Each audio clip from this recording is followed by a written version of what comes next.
Salam bahagia, selamat datang di channel yang sederhana ini. Saya Subakar Maresen. Pada kesempatan ini saya ingin memaparkan materi terkait pendaftaran tanah. Ini sebuah pengantar ya, suatu pengantar. Jadi untuk memudahkan saudara-saudara memahami secara singkat apa itu pendaftaran tanah.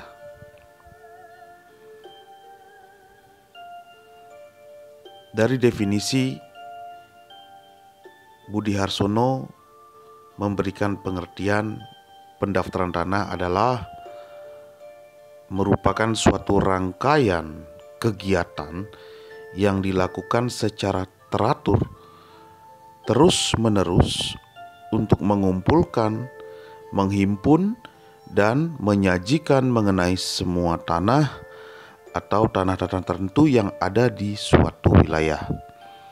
Itu pengertian menurut Budi Harsono. Bagaimana secara yuridis pengertian tentang pendaftaran tanah? PP nomor 24 tahun 97 tentang pendaftaran tanah.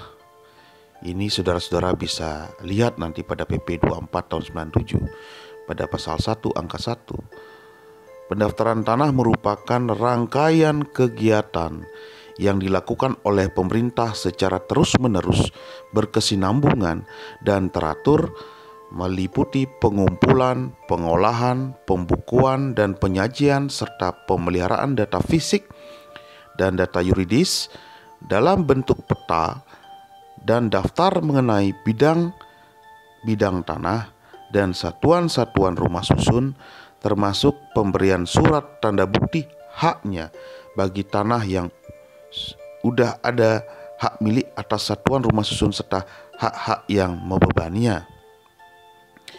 Jadi saudara-saudara, ada beberapa hal yang harus kita berikan tekanan di sini.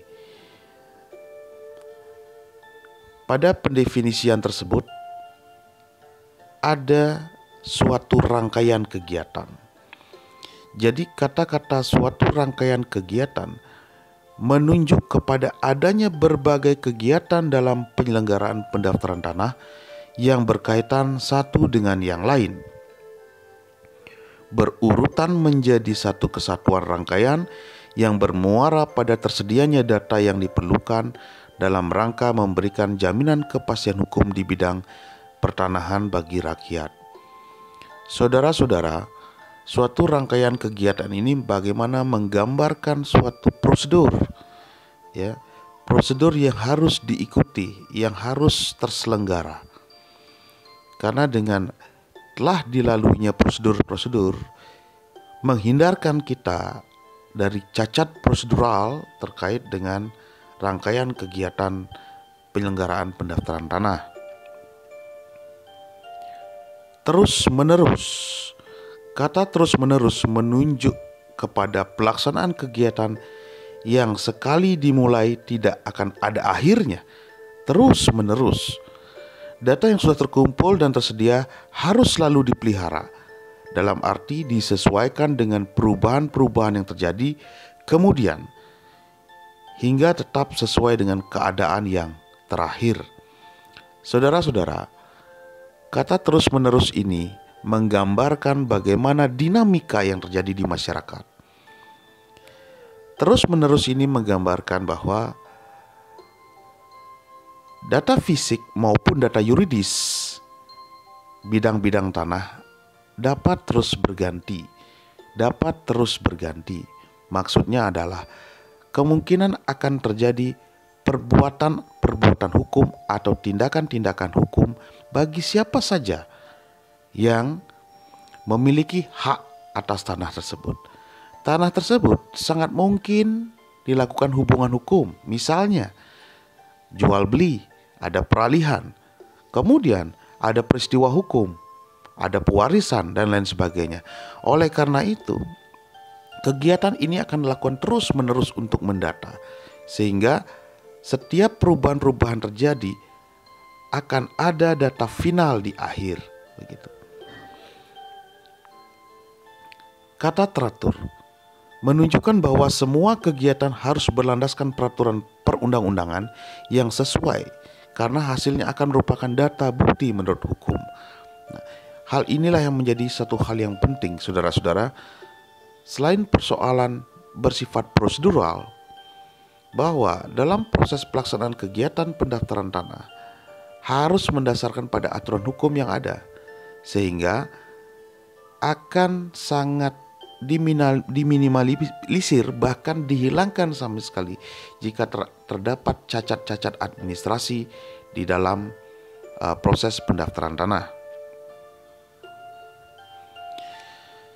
Saudara-saudara, di dalam perundang-undangan terkait dengan pendaftaran tanah, kegiatan pendaftaran tanah untuk pertama kali atau initial registration dapat dilakukan dengan dua cara. Pertama, pendaftaran tanah secara sistematik adalah kegiatan pendaftaran tanah untuk pertama kali yang dilakukan secara serentak, yang meliputi semua objek pendaftaran tanah yang belum didaftar dalam wilayah atau bagian wilayah suatu desa atau kelurahan. Umumnya, pendaftaran secara sistematik ini diinisiasi oleh pemerintah dalam rangka memberikan jaminan hukum kepada masyarakat, memberikan kepastian, kemudian memberikan tertib administrasi terkait dengan penguasaan atas hak atas tanah. Kemudian kedua, kita mengenal istilah pendaftaran tanah secara sporadik. Adalah kegiatan pendaftaran tanah untuk pertama kali mengenai satu atau beberapa objek pendaftaran tanah dalam wilayah atau bagian wilayah suatu desa atau kelurahan secara individual atau massal yang dilakukan atas permintaan pemegang atau penerima hak atas tanah yang bersangkutan. Saudara-saudara, adapun tujuan penyelenggaraan pendaftaran tanah adalah sebagai berikut. Pertama, untuk memberikan kepastian hukum dan perlindungan hukum kepada para pemegang hak atas suatu bidang tanah, satuan rumah susun, dan hak-hak lain yang terdaftar, agar dengan mudah dapat membuktikan dirinya sebagai pemegang hak yang bersangkutan. Kedua, untuk menyediakan informasi kepada pihak-pihak yang berkepentingan, termasuk pemerintah, agar dengan mudah memperoleh data yang diperlukan dalam mengadakan perbuatan hukum mengenai bidang-bidang tanah yang satuan-satuan rumah susun yang sudah terdaftar. Untuk terselenggaranya tertib administrasi pertanahan tentunya. Saudara-saudara, dalam menyelenggarakan hak atas tanah dikenal dua asas. Pertama, asas spesialitas. Asas spesialitas ini dapat kita lihat dengan adanya data-data fisik tentang suatu hak atas tanah. Data-data fisik tersebut berisi tentang luas tanah yang menjadi subjek hak, letak tanah tersebut, dan juga menunjukkan batas-batas secara tegas. Kedua, kita kenal asas publisitas. Asas publisitas ini tercermin dari adanya data yuridis mengenai hak atas tanah seperti subjek hak, nama pemegang hak atas tanah, peralihan hak atas tanah, serta pembebanannya. Saudara-saudara, di dalam sertifikat hak atas tanah, di sana terdapat dua data fisik dan data yuridis. Terkait dengan hal tersebut, akan saya sampaikan secara khusus pada video berikutnya. Asas pendaftaran tanah. Asas pendaftaran tanah pertama kita kenal asas pendaftaran tanah secara sederhana. Dimaksudkan agar ketentuan-ketentuan pokok maupun prosedurnya dengan mudah dapat dipahami oleh pihak-pihak yang berkepentingan, terutama para pemegang hak atas tanah. Asas aman dimaksudkan untuk menunjukkan bahwa pendaftaran tanah perlu diselenggarakan secara teliti dan cermat, sehingga hasilnya dapat memberikan jaminan kepastian hukum sesuai dengan tujuan pendaftaran tanah itu sendiri. Asas terjangkau dimaksudkan keterjangkauan bagi pihak-pihak yang memerlukan, khususnya dengan memperhatikan kebutuhan dan kemampuan golongan ekonomi lemah.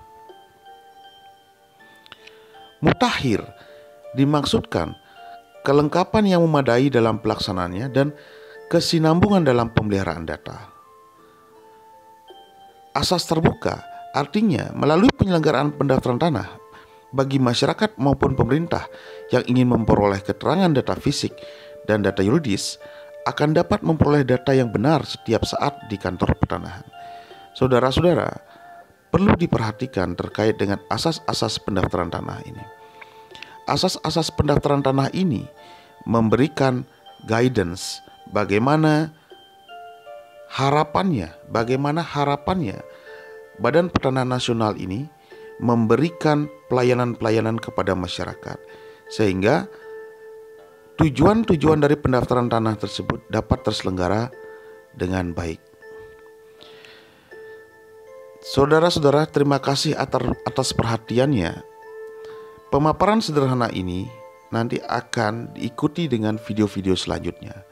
Untuk itu, jangan lupa like, subscribe, dan tekan lonceng. Satu hal lagi yang perlu kita lakukan adalah mari kita berdiskusi. Silakan saudara-saudara menempatkan komen pada kolom komen video atau channel ini. Terima kasih atas perhatiannya. Semoga kebaikan datang dari segala penjuru.